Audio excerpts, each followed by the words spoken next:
gwe wenna munnange azatugoberera tukwebaza era tukulamusizaako nnyo yonna gy'osinzidde tugoberera n'otuwuliriza. Spikenews Uganda nga bulijjo tukomyewo.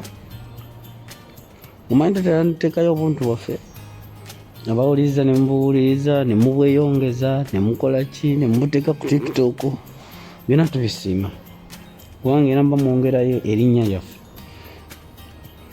Twongera okubasaba era twongera okwaniriza oyo yenna sharinga, subscribing na likinga, ate wa comment nawe oli musufu,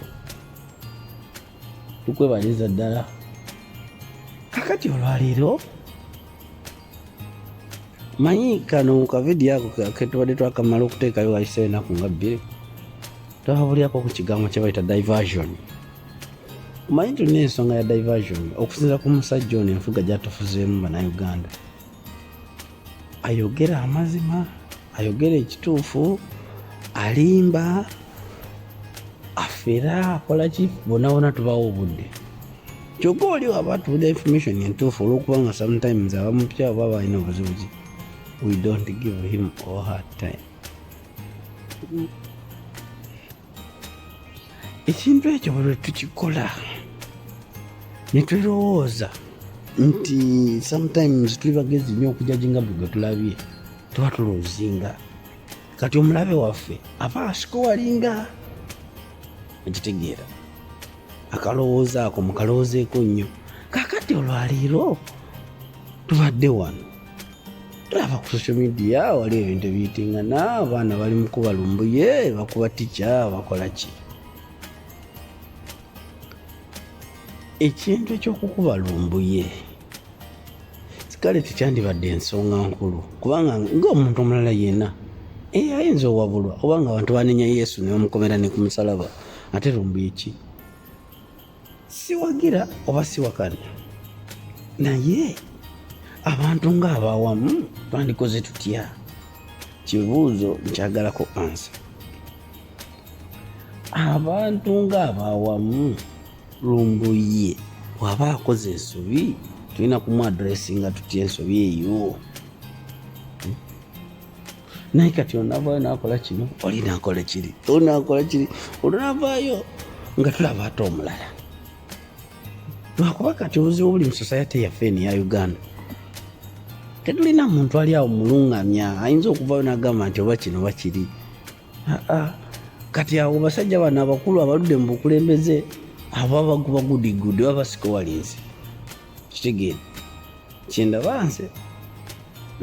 So tulina okwesotinga oba okwebereramu n'okutegeera ddi lwe tukonda eminga, ddi lwe twogera ki, ddi lwe tukola ki. Lumbuye waba yakoze ensobi baganda baffe ng'alina gwe yayogeddeko mu butali bulungi, mulowooza social media n'ensolovinga ensonga zino si kwongerayo just bwongezi kukunama kutukunamya.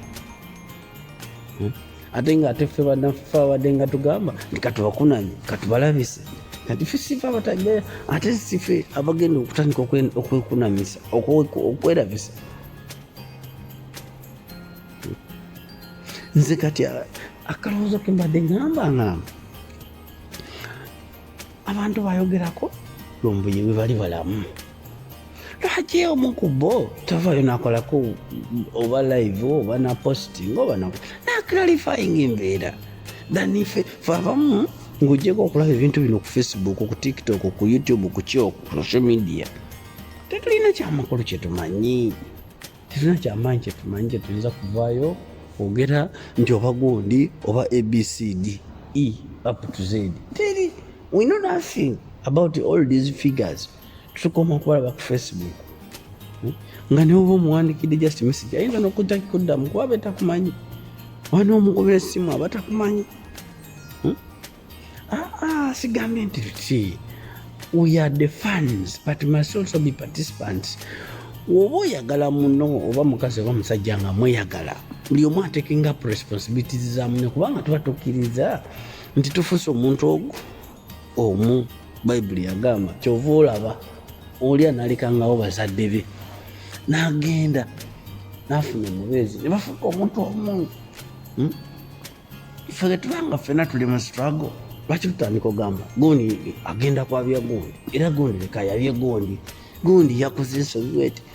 Olaba ebintu ebyo ffena tuba twagala change. Lwaki tutusooka kutegeera ekituufu ono gundi kale ayinza okukola ensobi ABCD naye omusajja aludde atuwa information, musajja aludde atulungamye, musajja aludde akola kino. Kubanga ate we tunatandika okwekuba olunaamala okuba Lumbuye nga tukubaani. Jjukira abadde nga alina eddoboozi ng'ayogera ekintu kiyongerayo mangu nekituuka nikuba kikwatako tomanya oba ekikyukamu naye kati laba tuziimu ekiuka nti balekere kabadde nga kalowoozo naye oyinza okwongera okuteesa naffe na okitegeera owanika wansi awo mukabokisi notekamu endowooza yo kyajjidda mu mangu ddala nga wakagitegako okitegedde. Kakati ekintu ekirala kyetagamu ate obwongo bungi nnyo okitegeera. Oli awo tuwulira ekibiina kyaffe kiganze nnyo Nuupu. Omanyi Nuupu eno nze kyovulaba njagala ne Bobi Wine as a person yazuukusa emitima gy'abantu bangi abaali balowooza nti ebintu tebisoboka. Ekyo yasikowalinga.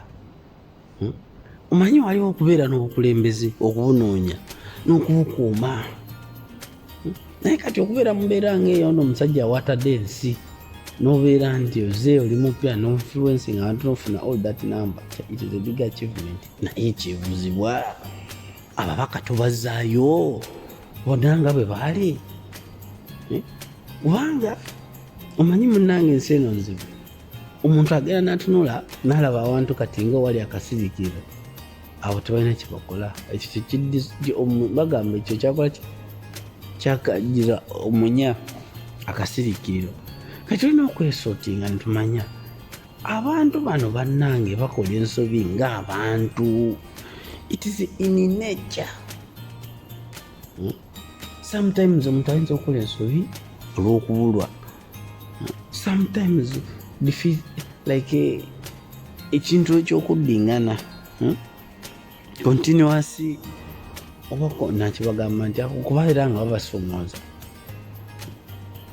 Kati tunakola tutya pulezidenti waffe omulungi abantu bano abamu bayita obatuuze okusinga okudda ku social media. Gundi yagambye bwati ate oli gundi akoze bwati ate oli gundi. Just imagine singa pulezidenti ye Bobi Wine, singa ebintu ebikyagera maaso bwe bityo oba kyandifaananyeko nakiri kyempulira nti simanyi okero yagamba obuyinza naye ne bamukwata bamugjaku. So something bigger must be done. Tulina okwekebera kyendaba. Sigadde Spikenews Uganda. Subscribe, share, like Spikenews. Tukyajja n'ebirala bingi nnyo by'osinga okwagala okuwulira n'ebyamagezi n'ebyensonga. Beera bulungi, omwaka omulungi ogw'essanyu. Wafugana gye malira abakukowa bonna.